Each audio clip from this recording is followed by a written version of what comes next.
যখন চারপাশ অন্ধকারে ঢেকে যায় তখনই জন্ম নেয় আশার আলো। অন্ধকার রাতই শেখায় আলোর মূল্য, আর শিবরাত্রি মনে করিয়ে দেয় বিশ্বাস থাকলে জীবনের সব অন্ধকার একদিন দীপ শিখায় বদলে যায়। হ্যাঁ বন্ধুরা, আজ এই অসাধারণ প্রসঙ্গকে কেন্দ্র করেই তোমাদের একটি সুন্দর গল্প শোনাব। গ্রামের নাম যোগেশপুর। চারিদিকে ধান ক্ষেত, মাঝখানে ছোট্ট একটা শিব মন্দির। প্রতি বছর শিবরাত্রিতে সেখানে মেলা বসত। প্রদীপ জ্বলত, ঢাকের শব্দে মুখর হয়ে উঠত চারপাশ। কিন্তু এই গল্পের নায়ক সার্থকের কাছে সেই সবের কোনো মানে ছিল না। সার্থক ছিল কলেজ পড়ুয়া একটি ছেলে। বাবার ছোট দোকান, মায়ের অসুস্থতা, নিজের ভবিষ্যৎ নিয়ে অনিশ্চয়তা, সব মিলিয়ে তার মনে জমেছিল গভীর হতাশা। পরীক্ষায় বারবার ব্যর্থ হওয়া তাকে ভিতর থেকে ভেঙে দিয়েছিল। সে ভাবত সবাই এগিয়ে যাচ্ছে, আমি কেন পিছিয়ে পড়ছি। শিবরাত্রির আগের রাতে গ্রামের প্রস্তুতি শুরু হলো। বন্ধুরা তাকে ডাকলো মন্দিরে যেতে। সার্থক প্রথমে না করলো। তারপর মনে হচ্ছিল ভগবান থাকলে তার জীবন এমন হতো না। কিন্তু হঠাৎ মায়ের কথা মনে পড়ল।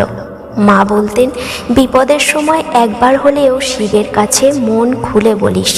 অনিচ্ছার সত্ত্বেও সার্থক মন্দিরের দিকে হাঁটল। চারপাশ অন্ধকার, শুধু মন্দিরে প্রদীপের আলো। ভেতরে ঢুকে সে দেখল এক বৃদ্ধ সন্ন্যাসী ধ্যানে বসে আছেন। সার্থক চুপচাপ এক কোণে বসে পড়ল। কিছুক্ষণ পর সন্ন্যাসী চোখ খুলে বললেন, মুখে কিছু না বললেও তোমার মন খুব ভারী। সার্থক অবাক হলো। ধীরে ধীরে সে নিজের সব কথা বলে ফেলল। তার ভয়, ব্যর্থতা, হতাশা, রাগ সবটা বলে ফেলল সেই সন্ন্যাসীর কাছে। বৃদ্ধ সন্ন্যাসী মৃদু হেসে বললেন, জানো, শিবরাত্রি মানে শুধু পূজা নয়, এটা নিজের ভেতরের এক অন্ধকারকে চিনে নিয়ে আলো জ্বালানোর রাত। সার্থক চুপ করে শুনছিল। সন্ন্যাসী বললেন, শিব ধ্বংস করেন ঠিকই, কিন্তু সেই ধ্বংস নতুন সৃষ্টির জন্য।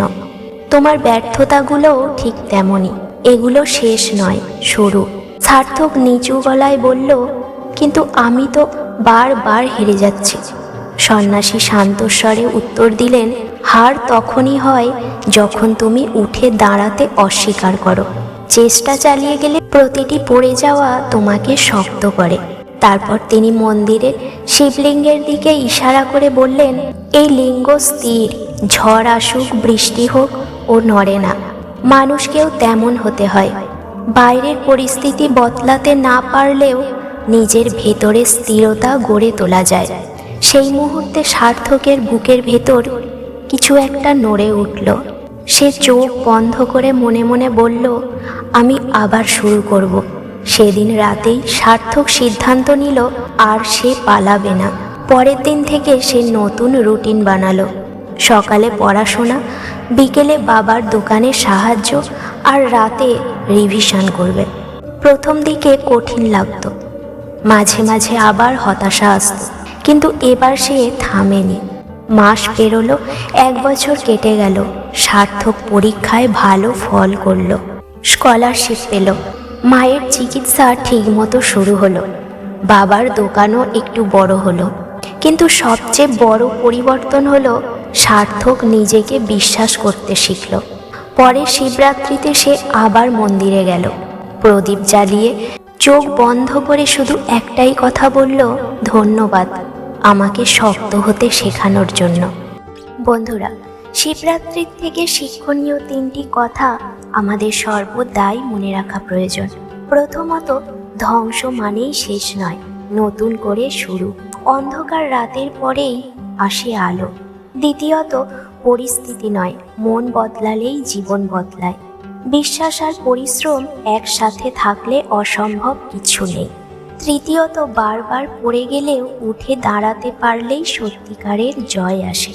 সবশেষে আবারও বলবো, এই পৃথিবী তাদের জন্য যারা প্রতিনিয়ত জীবনের সঙ্গে লড়াই করে বেঁচে থাকে।